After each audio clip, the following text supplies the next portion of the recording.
Sabtu, 4 Oktober 2025, Presiden Prabowo Subianto bertemu dengan Presiden ke-7 RI Joko Widodo di Kertanegara, Jakarta. Mensesnek Prasetyo Hadi bilang, kedua tokoh membahas berbagai masalah soal bangsa hingga masukan terkait rencana ke depan. Prasetyo menyatakan pertemuan keduanya sebetulnya merupakan silaturahmi biasa.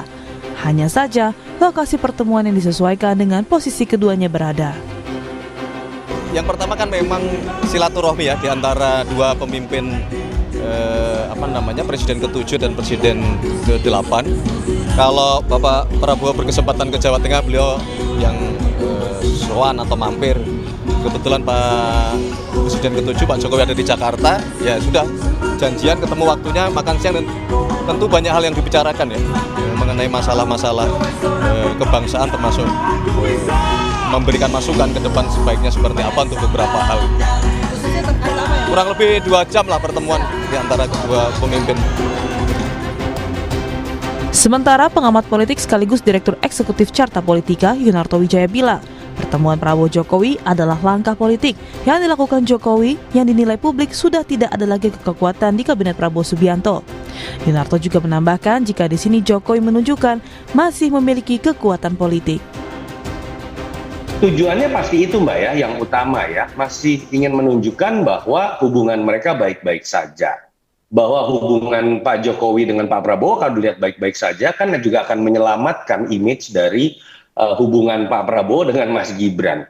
Dan notabene itu kan seperti membantah lah asumsi-asumsi yang mengatakan bahwa Jokowi sudah habis, kekuatan politik Jokowi sudah habis di kabinet, dan itu akan membuat posisi Mas Gibran menjadi lemah. Dan itu sangat mungkin dilakukan, dan kita tahu Pak Jokowi dalam konteks berpolitik praktis sangat luas, sangat cepat ya mengambil positioning untuk kemudian bisa menetralisir isu-isu seperti ini. Tapi apakah ini baik dalam konteks demokrasi? Menurut saya enggak juga. Saya lebih berharap sebetulnya pertemuan-pertemuan presiden dengan mantan presiden itu levelnya beda, berbicara mengenai hal-hal kebangsaan, berbicara betul-betul mengenai masukan-masukan terkait dengan hal-hal yang sifatnya lebih besar, bukan terkait dengan politik praktis. Pertemuan kedua tokoh ini terjadi di tengah isu politik menyoal pemakzulan terhadap Wapres Gibran hingga dukungan 2 periode bagi Prabowo Gibran. Tim Liputan Kompas TV. Presiden Prabowo Subianto bertemu 4 mata dengan Presiden ke-7 Republik Indonesia Joko Widodo Sabtu lalu. Meski Mensesnek bilang pertemuan keduanya sebagai silaturahmi biasa, namun sejumlah makna tersirat apa sebenarnya yang dibahas keduanya. Karena pertemuan keduanya terjadi setelah berbagai isu muncul, mulai dari pemakzulan terhadap Wapres Gibran hingga dukungan 2 periode Gibran Prabowo. Lantas apa makna pertemuan keduanya? Benarkah ini sebagai langkah Jokowi bermanuver pasca dukungannya untuk 2 periode bagi Prabowo Gibran, atau menyoal langkah politik lain? Kita bahas bersama sejumlah narasumber. Ada melalui sambungan daring analis politik sekaligus Direktur Eksekutif Trias Politika Strategis Agung Baskoro. Selamat pagi Mas Agung. Pagi Mas Mario. Kita masih menunggu juga Wakil Ketua Umum DPP Barisan Relawan Jokowi Presiden atau BARJP David Pajung. Sepertinya udah join melalui daring Mas Agung, Mas David. Mas David, selamat pagi. Pagi, sorry nih jadi nggak keburu. Padahal kita udah menyiapkan tempat spesial buat Mas David di studio, tapi sepertinya ada kemacetan, jadi harus bergabung via daring bersama kita. Selamat pagi Mas Agung dan Mas David, terima kasih sudah bergabung di Dialog Sapa Indonesia Pagi pada hari ini. Saya ke Mas David terlebih dahulu. Mas David, sampai saat ini semua yang memberikan pernyataan terkait dengan pertemuan Presiden Prabowo dan Presiden ke-7 Joko Widodo ini bersifat normatif semua, Mas. Sedikit bocoran dari BARJP, apa isi pertemuan kemarin, Mas, sebenarnya? Iya, saya mau bilang begini. Pertama, ya, sesungguhnya kan memang pertemuan itu tertutup ya. Yang tahu detailnya persis itu beliau berdua ya, Pak Prabowo dan Pak Jokowi.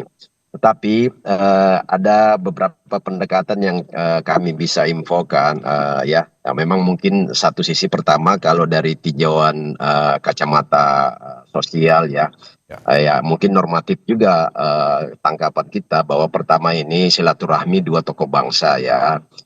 dua sahabat ya, dan ini merupakan kunjungan balasan sebenarnya, balasan secara personal ketika bulan Juli yang lalu Pak Prabowo berkunjung ke rumah kediaman Pak Jokowi di Solo, dan ini giliran Pak Jokowi yang berkunjung karena kebetulan ada beberapa agenda-agenda pribadi beliau di Jakarta juga, jadi memprioritaskan untuk mampir dulu ke rumah Pak Prabowo. Nah, kemudian mungkin pesan-pesan politik yang bisa kita sampaikan pagi ini, pertama bahwa pertemuan ini selain silaturahmi dua tokoh bangsa ya, sebagai fenomena peradaban lah, kearifan politik dan kehidupan berbangsa kita. Yang berikutnya, pesan politik yang tersirat dari pertemuan ini adalah bahwa pertama, hubungan kedua tokoh ini baik-baik saja, nggak seperti yang selama ini berkembang di publik bahwa ada sedikit mungkin kekurang harmonisan ya, padahal sebenarnya ini juga mau menjawab bahwa mereka sangat harmonis sebagai dua tokoh bangsa. Berarti ini untuk Kemudian membantah juga, terkait dengan informasi yang beredar selama ini ya, apa yang beredar di media sosial bahwa hubungan kedua katakanlah yang beredar retak nih katanya. ya, Ya. ini kan langsung jawaban ke publik secara langsung ya. Ya, ya. Jadi ini langsung jawaban bahwa secara pribadi mereka sangat harmonis dan sangat dekat. Oke. Kemudian juga ini kan pertemuan di hari Sabtu ya, di hari Sabtu dan di rumah kediaman Pak Prabowo sebagai Prabowo Subianto, jadi bukan di rumah jabatan presiden, bukan di istana apa segala macam kan. Nah, ini mau menggambarkan bahwa secara personal mereka berdua ini sangat harmonis, sangat dekat, dan ruang-ruang percakapan itu tidak terbatasi ya, tidak terbatasi pada dinding-dinding politik saja, tetapi lebih jauh dari itu bahwa secara emosional mereka banyak membahas masalah-masalah besar.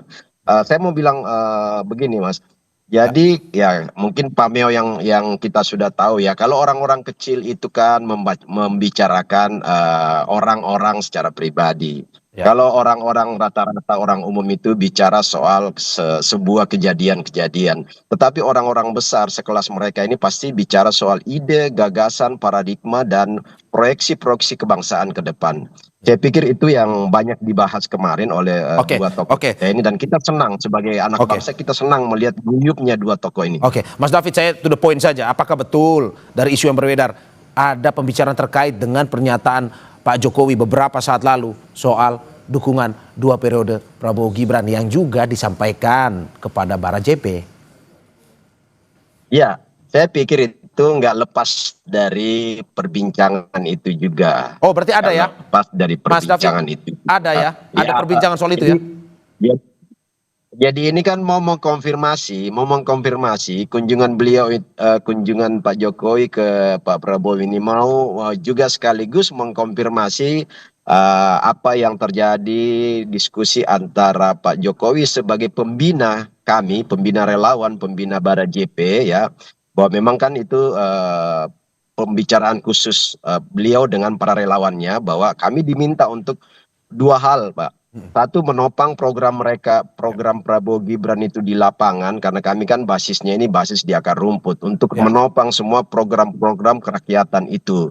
Ya, kemudian yang kedua, ya proyeksi ke depan ini kita nggak ada pilihan lain per hari ini, itu bahwa Prabowo Gibran ini adalah satu duet 2-in-1 yang terbaik sampai hari ini. Nah, ini juga mengkonfirmasi bahwa kalau selama ini selentingan bahwa Gibran diproyeksikan untuk 2029 itu kan sangat jauh, itu ya, itu bagi kami itu analisis-analisis yang wajar-wajar aja orang mengangkat itu. Tetapi pertemuan hari ini juga mau menjawab, dan sekaligus statement dua periode itu mau mengatakan bahwa Gibran itu sama sekali nggak ada keinginan atau nggak diproyeksikan untuk maju di 2029 sebagai presiden. Dan apa respon Pak Prabowo sebenarnya dengan pernyataan ini kalau dilihat dari pertemuan ini yang Anda tangkap? Singkat saja sebelum saya ke Mas Agung. Ya, Pak Prabowo kan mengembalikan itu kembali kepada uji publik, artinya kepada masyarakat dan rakyat Indonesia lagi nanti, kan seperti itu sebenarnya. Oke, siap. Saya ke Mas Agung. Mas Agung, bagaimana menanggapi apa yang tadi disampaikan oleh Mas David, bahwa pertemuan ini menandakan ini bantahan kepada isu selama ini yang beredar, keretakan hubungan Presiden Prabowo dan Pak Jokowi. Itu satu. Kita bahas satu-satu dulu soal hubungan itu. Ya, dari awal memang saya melihat Prabowo dengan Pak Jokowi selalu baik-baik saja ya. Ketika kemarin ada reshuffle ataupun pasang surut yang lain, ini hanya sebatas balancing of power, menyeimbangkan poros-poros kekuasaan yang ada di sekeliling istana supaya tetap harmonis, sinergis untuk membangun bangsa. Tapi yang menarik, Mas Mario, Ya. ada dua hal yang ingin saya sampaikan ketika ada komunikasi antara Presiden Prabowo dengan Pak Jokowi. Ya. Hal itu pertama dilihat secara interpretatif lewat kejadian sesudahnya. Kita tahu pertemuan dilakukan di hari Sabtu dan setelah pertemuan ada Pak Menhan di sana dipanggil. Artinya memang kita tahu Pak Jokowi izin tidak bisa hadir dalam Ya. HUT TNI. TNI ya. Yang kedua, kejadian sesudahnya Menteri ya Dikdasmen Dikti di Menteri Dikti ya dipanggil Ya, juga. dan Seperti Menhan. itu. Dan tidak menutup kemungkinan ya tebak-tebakannya ada terkait dengan hal-hal yang ya berbau ijazah Mas Mario ya. Oke. Apakah ijazah Mas Gibran, apakah ijazahnya Pak Jokowi dan lain-lain semacam itu. Oke, Anda Jadi mencium itu yang- ada topik soal itu ya, sehingga setelah itu Mendikti dipanggil nih. Ya. Ya, jadi saya melihat pertama kejadian sesudahnya. Yang kedua konteks di sekeliling pertemuan itu. Kita nggak bisa mungkiri kemarin habis reshuffle, kemudian juga ada kunjungan Abu Bakar Ba'asyir, kemudian juga ada isu-isu soal ya pemerintahan yang hari ini ya dievaluasi dan ada beberapa program yang mendapat sorotan. Nah, saya kira Pak Jokowi juga bisa berbagi tips and trick bagaimana menjadi presiden 2 periode, bagaimana membuat legacy kebijakan yang kokoh, yang kuat, yang bisa bermanfaat bagi semua, dan itu dibutuhkan oleh Presiden Prabowo. Dan hal-hal lain yang saya kira itu ya sedikit banyak ada irisannya dengan arahan inisial J yang akan masuk PSI, Mas Mario. Ya. Ya, mungkin Pak Jokowi izin dulu ke Pak Prabowo supaya tidak ada salah paham. Menimbang selama ini kan beliau arahannya pengen menjadi rakyat biasa, tetapi sekarang kayaknya menjadi rakyat luar biasa, Bang David ya, seperti itu dengan bermanuver untuk PSI. Seperti itu Mas Mario sebagai Oke, pengantar. oke, ini menarik bahwa dari kemarin ini kita menggali salah satunya terkait dengan apa kejadian setelahnya dari pertemuan Presiden Prabowo dan juga Pak Jokowi. Ada tokoh-tokoh lain yang datang ke kediamannya Presiden Prabowo. Saya ke Mas David. Mas David, analisis Mas Agung bahwa ini terkait dengan salah satu persoalan yang dibahas, yakni terkait dengan ijazah Wakil Presiden Gibran. Betul seperti itu kalau dari bocoran yang Anda dengar? Ya, saya pikir kalau hal-hal seperti itu, ini kan soal Mas Agung kan bicara kemungkinan kemungkinan pembahasan itu ya bisa saja itu terjadi kan. Tetapi kan sesungguhnya kalau soal ijazah Pak Prabowo juga sangat tahu lah, tanpa dijelaskan juga Pak Prabowo sangat tahu semua latar belakang ya. Perbincangan target-target politik di seputar isu ijazah. Pertama Pak Prabowo sudah sangat ya beliau ini kan jenderal lapangan yang tahu lah hal-hal seperti itu. Kemudian ketika memilih Gibran di awal itu Pak Prabowo udah tahu semua seperti apa legalitasnya. Jadi bagi Pak Prabowo sendiri dijelaskan atau enggak dijelaskan juga Pak Prabowo sudah tahu bagaimana clearnya semua hal-hal yang menyangkut isu ijazah ini. Kemudian yang memang penting juga itu karena di 3 minggu terakhir ini kan berbagai tokoh itu datang mengunjungi Pak Jokowi ya. Termasuk selain Pak Ustadz Abu Bakar Ba'asyir juga menteri dari Uni Emirat Arab juga itu berkunjung ke sana ya. Kemudian ketika terpilihnya juga Pak Jokowi sebagai penasehat itu juga merupakan hal-hal yang strategi ekonomi regional maupun global ya. Dan tentu juga perbincangan yang nggak terlepas dari pertemuan kemarin adalah beberapa informasi kunjungan Pak Prabowo baik ke PBB maupun beberapa negara-negara. Sebagaimana perbincangan beliau ketika bulan Juli lalu itu kan setelah Pak Prabowo pulang berkunjung ke Uni Eropa ya. Di dinamika diskusi seputar ekonomi global itu juga nggak bisa dilepaskan dari pertemuan kemarin. Saya pikir seperti itu. Oke, berarti ini mau membantah bahwa kejadian setelahnya tidak ada hubungan dengan pertemuan Pak Jokowi dan Pak Prabowo ya, dalam arti pemanggilan Menhan, pemanggilan Mendikti, itu tidak ada hubungannya sebenarnya? Sebenarnya secara detail nggak ada pembicaraan khusus spesifik soal isu ijazah itu.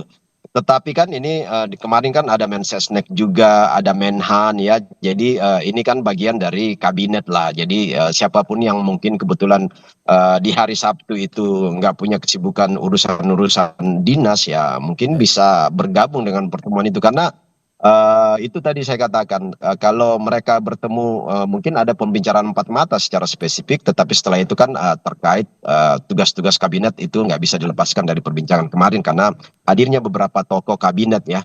Nah, saya pikir soal isu ijazah itu tadi kembali lagi saya tekankan. Pak Prabowo dijelaskan atau enggak pun sudah sangat tahu apa maksud dari isu ijazah. Clear and clearnya di awal pemilihan Gibran itu sebagai cawapres beliau itu juga beliau udah sangat tahu semua lah. Oke.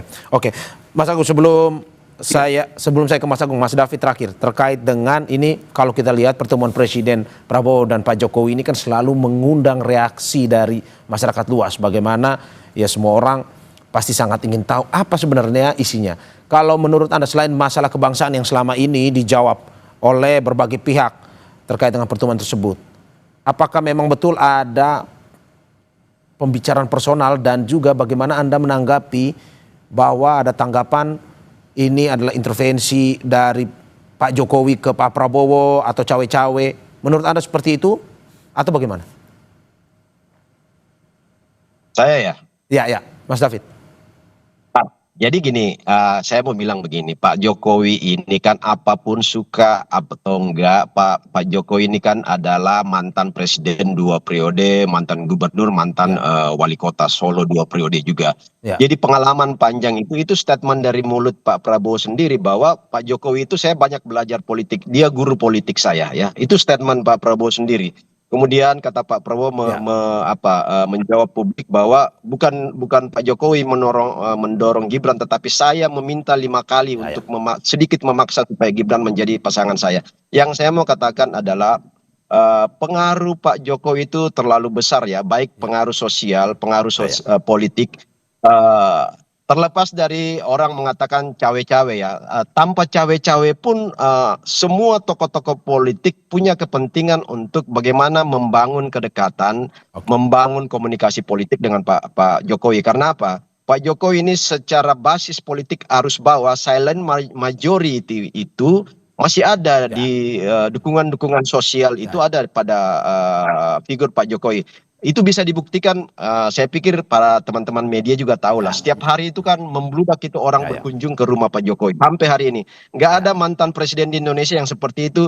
Udah setahun turun, tetapi masyarakat masih berbondong-bondong. Itu bukan rekayasa, bukan cawe-cawe, bukan Pak Jokowi mengundang atau meminta. Bahkan kondisi Pak Jokowi sakit pun semua dari Papua, dari Bali, Sulawesi, Aceh, Medan, apalagi di seputar Pulau Jawa pada datang mendoakan, memberikan support moral, mental untuk bagaimana Pak Jokowi bisa kembali kuat menjalani kemarin kelemahan tubuh itu. Tapi ya sekarang kan kita syukuri bahwa beliau udah kembali fit. Saya pikir itu. Oke, Mas Agung, benar ada cawe-cawe dalam pertemuan tersebut menurut Anda? Tapi sebelum dijawab, kita saksikan usai jeda berikut, Mas Agung. Terima kasih masih di Sapa Indonesia Pagi, saudara, bersama saya Mario Sarong dan sejumlah narasumber saya, Wakil Ketua Umum DPP Barisan Relawan Jokowi Presiden atau Bara JP, David Pajung, dan juga melalui sambungan daring juga analis politik sekaligus Direktur Eksekutif Trias Politika Strategis Agung Baskoro. Mas Agung, melanjutkan pertanyaan tadi, apakah benar menurut Anda ada cawe-cawe dalam pembicaraan kemarin antara Presiden Prabowo dan juga Pak Jokowi? Iya, saya kira untuk soal cawe-cawe itu tipis-tipis atau tebal-tebal ini hanya Pak Jokowi dengan Pak Prabowo yang paham, Mas Mario. Tapi hubungan antara keduanya ini memang susah untuk memisahkan ada atau tidak kejadian itu mengemuka, karena kita tahu ya masa transisi yang berlangsung baik, lancar merupakan salah satu jasa besar Pak Jokowi sehingga pemerintahan Presiden Prabowo bisa berlangsung dengan optimal hari ini. Nah, yang kedua memang kasus-kasus yang mengemuka di sekeliling Pak Jokowi hari ini sukar untuk tidak disampaikan memberikan pengaruh ya ataupun dampak besar terhadap reputasi, citra maupun persepsi publik terhadap Pak Jokowi. Kita sebut ada soal ijazah, pemakzulan, Ya. kemudian ada reshuffle yang kemarin juga mereposisi beberapa orang-orang beliau. Walaupun tadi saya sampaikan di awal ini bagian dari balancing of power itu. Ya bagaimana merelaksasi relasi yang sedikit banyak ya Pak Jokowi punya pengaruh besar dalam pemerintahan itu lambat laun diproporsikan agar apa? Agar relasi dengan Pak Jokowi sama juga dengan Pak SB, sama juga dengan Ibu Mega, Oke. dan sama juga dengan Oke, poros tapi Mas kekuasaan Agung, tadi lain. kan Anda sempat menyinggung terkait dengan ijazah. Apakah mungkin ini bisa kita bilang sebagai permintaan backup atau perlindungan dalam kasus-kasus ataupun persoalan yang kemarin dimunculkan seperti ijazah Mas Wapres tersebut? Atau menurut Anda bagaimana Yes. analisis Anda? Iya, kemungkinannya besar, Mas Mario ya, karena kita tahu ya Presiden Prabowo hari ini punya otoritas penuh untuk memastikan isu ini tidak terlalu jauh ya berdampak kepada pemerintahan beliau ya, termasuk kepada Presiden ketujuh Pak Jokowi, ataupun nanti kalau ada masalah yang menerpa Presiden SB, Presiden ke-6 kita juga Pak Prabowo juga dalam tanda petik akan turut membantu. Jadi ini relasi yang logis, normal-normal saja, karena kita tahu ya efek dari soal ijazah ini kan sudah mengemuka dan sangat besar. Ya. Jadi wajar ketika memang itu menjadi salah satu bahasan dalam pertemuan kemarin. Dan ini termasuk juga soal ijazahnya Mas Gibran, karena tuntutannya juga tuntutannya maksimal kan, Ya. semacam itu. Jadi harapannya hal-hal semacam ini bisa direduksi, bisa diminimalkan efeknya agar ya relasi antara Pak Jokowi dengan Pak Prabowo, kemudian Pak Jokowi dengan para pihak lainnya yang ada di sekeliling lingkungan istana bisa berlangsung baik-baik saja, seperti itu. Oke, sebelum saya ke Mas David lagi, Mas Agung, berarti Anda mau melihat bahwa sebenarnya pembicaraan kemarin ini lebih banyak porsinya personal ketimbang kebangsaan ya, kalau dibilang. Ya, ini satu nafas sih, Mas. Susah Ya. untuk tidak memisahkan itu karena memang masing-masing ya hubungannya sangat baik dan dekat ya. Dan ya saya tidak mempersoalkan itu, tapi yang penting bobotnya punya dampak dan harapannya bukan hanya dirasakan oleh Pak Jokowi saja, tapi juga masyarakat secara keseluruhan, karena ya banyak masalah-masalah yang mengemuka, utamanya soal-soal ekonomi yang itu perlu direspons secara konkret oleh Presiden Prabowo, dan harapannya Pak Jokowi bisa memberikan masukan-masukan konstruktif ya untuk menuntaskan itu, karena beliau punya pengalaman sukses ya melewati 2 periode kepemimpinan ya, utamanya misalkan perlu nggak ada insentif dalam bentuk BLT, perlu nggak arahan subsidi yang lebih kuat di BBM di energi dan seterusnya, supaya apa? Supaya masyarakat tidak terlalu merasakan himpitan ekonomi itu. Ya. Itu hal-hal konkret praktis saya kira juga bisa jadi juga dibahas kemarin, seperti itu. Oke, saya ke Mas David. Mas David, ini soal masalah kebangsaan terkait dengan apa yang ya kalau kita bilang beberapa hal yang terjadi kemarin, MBG, terus juga BBM kalau kita lihat salah satu yang menjadi perhatian. Menurut Anda apa yang mungkin saja diberikan ataupun masukan yang disampaikan oleh Presiden ke-7 Joko Widodo kepada Presiden Prabowo dalam rangka untuk lebih mengoptimalkan ini?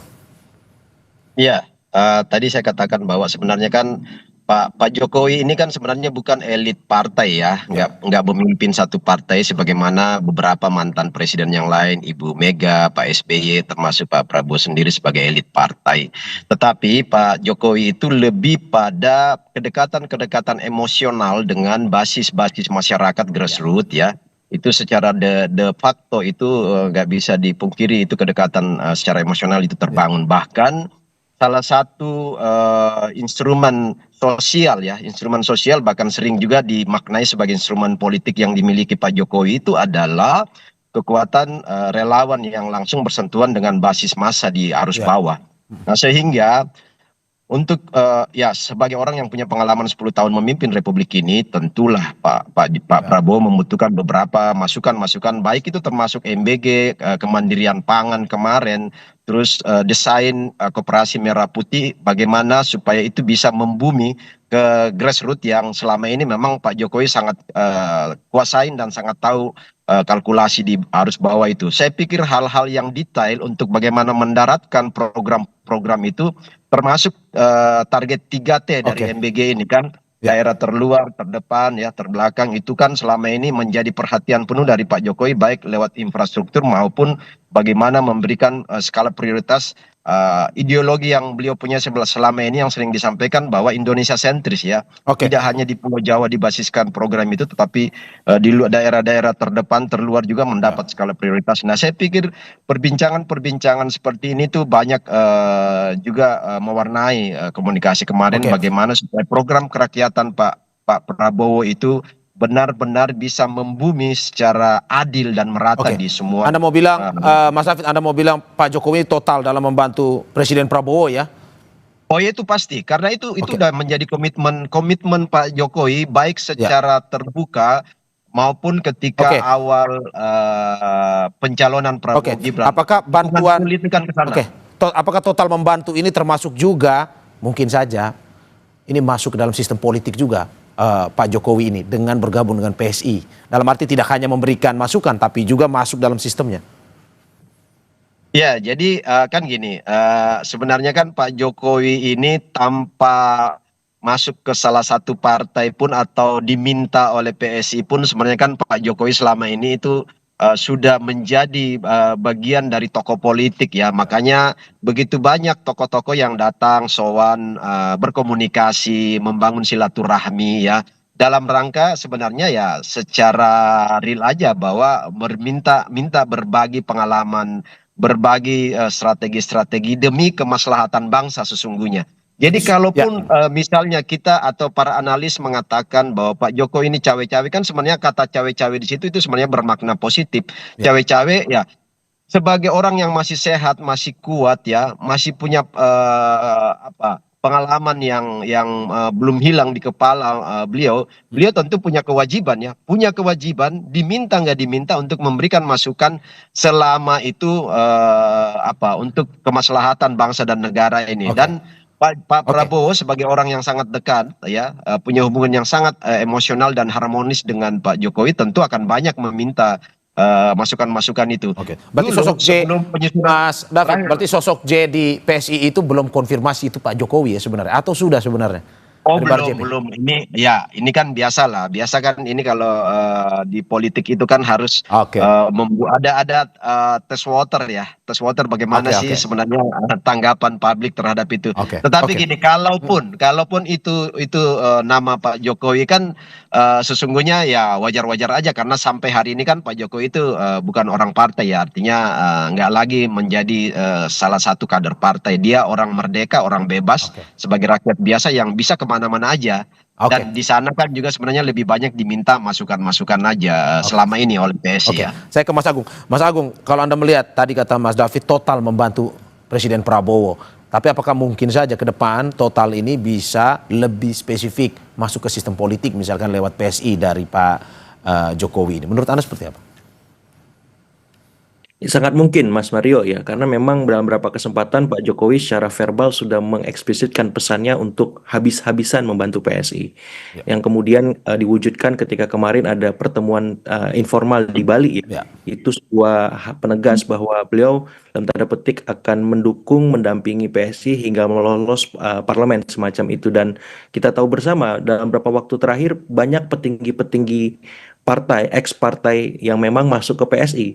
Dan bisa jadi juga ini bisa menyenggol bukan hanya dalam terpetik nih Nasdem yang sudah berapa petingginya kelihatan ya menjadi pengurus PSI, tapi ada mungkin juga partai Gerindra yang kesenggol pengurusnya, partai PKB, ada partai yang lain semacam itu yang sedikit banyak itu nanti bisa membuat salah paham, sehingga ya sedikit banyak juga disampaikan ke Pak Prabowo bahwa beliau akan aktif di politik misalkan lewat PSI dan harapannya bisa menyambung komunikasi dengan presiden yang itu memberikan sumbangsi positif bagi ya kehidupan politik demokrasi kita seperti itu. Dan saya kira ini bagus ya, bagian dari dalam tanda petik ya komunikasi politik, ada politik supaya tidak ada kesalahpahaman. Walaupun ya saya berharap teman-teman PSI hati-hati dalam melakukan aktivitas-aktivitas melobi dalam tanda petik, melibatkan atau mengajak kader-kader partai supaya tidak ada ya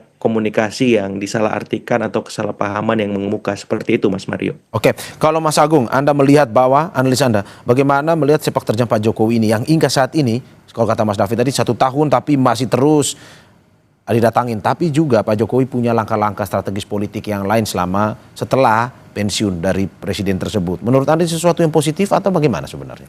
Dibandingkan misalkan presiden lain, ya let's say mungkin Pak SBY atau Bu Mega. Iya, plus minus Mas Mario ya. Ya. Plusnya ya Presiden Prabowo akan dapat masukan dari Pak Jokowi maupun presiden-presiden yang lain ya, karena beliau punya reputasi, punya pengalaman memimpin 2 periode. Positifnya itu. Negatifnya apa? Nah, kita menghindari atau meminimalkan ya istilahnya cawe-cawe tadi untuk hal-hal yang harusnya presiden itu punya hak prerogatif penuh, Presiden Prabowo, untuk menerapkan kebijakan kemudian memutuskan apapun.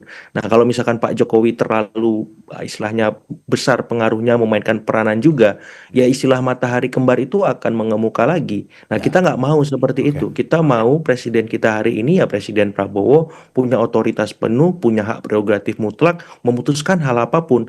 Dan Pak Jokowi, kemudian Pak SBY, Ibu Mega maupun presiden-presiden lain ikut arus itu. Karena presidennya hari ini adalah Presiden Prabowo dan itu sebuah keniscayaan. Nah, saya melihat arahan itu sangat jelas ya ketika reshuffle kemarin mengemuka.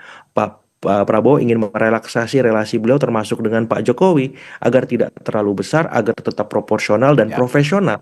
Ya, karena relasi yang terlalu mengemuat, menghegemonik itu nggak sehat bagi presiden, bagi demokrasi, dan bagi masyarakat secara keseluruhan. Seperti itu.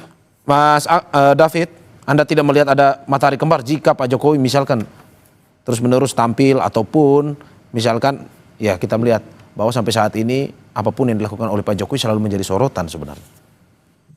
Ya, saya pikir nggak ada sebenarnya. Ini pembuktian. Kita mau buktikan aja apakah misalnya Pak Jokowi cawe-cawe. Sebenarnya kan kemarin kalau para analis politik bicara bahwa misalnya beberapa menteri-menteri yang selama ini dinarasikan sebagai orang-orang dekat Jokowi kan itu diganti tanpa ada masalah kan, dan tanpa ada misalnya dinamika atau misalnya ada statement Pak Jokowi kan nggak ada. Itu artinya bahwa Pak Prabowo ini sangat-sangat independen di dalam mengambil kebijakan tanpa intervensi sama sekali oleh siapapun, apalagi Pak Jokowi.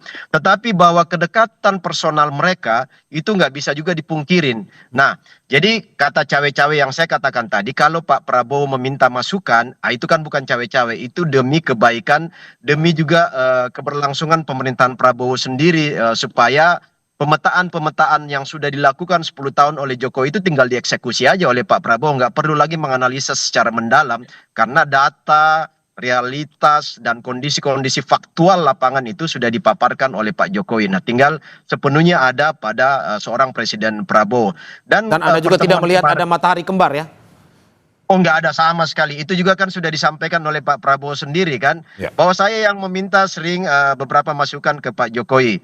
Bahkan dulu yang saya mau katakan tadi bahwa dulu kan sebelum pengumuman kabinet awal Pak Prabowo itu kan Pak Prabowo sudah menyampaikan bahwa saya ingin meminta Pak Jokowi menjadi One Team Press ya, Dewan Pertimbangan Presiden kan. Tetapi ya Dewan Pertimbangan Presiden sampai hari ini kan itu belum tersusun secara final ya. Artinya sejak awal pun juga Pak Prabowo sudah berpikir bahwa mantan presiden dan bukan hanya Pak Jokowi, mungkin saja di situ ada Pak SBY, ada Ibu Mega untuk dimintai memberikan masukan-masukan sebagai Dewan Pertimbangan Presiden ke depan. Ya, undang-undangnya kan sudah direvisi kemarin. Undang-undang terbaru soal Dewan Pertimbangan Presiden. Nah, tinggal mengisi orang-orang secara final. Saya pikir soal matahari kembar itu sangat jauh karena dua tokoh bangsa ini saling menghormati, saling menghargai, dan keguyupan sebagai negara demokrasi ini yang harus dijadikan contoh. Dan kita sebagai rakyat ini begitu mengapresiasi, begitu senang karena dua tokoh kita ini guyup ya. Dan negara-negara lain kan memberikan respon. Hampir jarang sekali negara-negara besar demokrasinya mapan itu yang punya tradisi seperti yang mulai dibangun oleh Prabowo dan Jokowi ini, bagaimana keberlangsungan, keberlanjutan, dan komunikasi politik yang secara terbuka juga dilakukan di depan publik. Oke, terima kasih Mas David dan juga Mas Agung atas apa yang disampaikan. Semoga ini pertemuan kemarin betul-betul selain kebangsaan, ada juga personal, ya kita harapkan ini semua untuk kepentingan bangsa, kesejahteraan masyarakat, apalagi ya di tengah isu-isu kesejahteraan ini yang masih terus dipertanyakan, masih terus disuarakan, ya kita harap bisa selesai dan apa yang menjadi program Presiden Prabowo dan juga Mas Gibran bisa jalan lancar selama pemerintahan ini. Terima kasih sekali lagi Itu Wakil pasti, Ketua Umum itu DPP pasti. Barisan Relawan Jokowi Presiden Terima kasih. atau Bara JP Sukses David Paju semua. dan analis politik sekaligus Direktur Eksekutif Trias Politika Strategis Agung Baskoro. Sehat-sehat Mas David, Mas Agung. Sama Makasih. Mas Rio, Bang David. Terima kasih. Mas Aryo, makasih Mas Agung.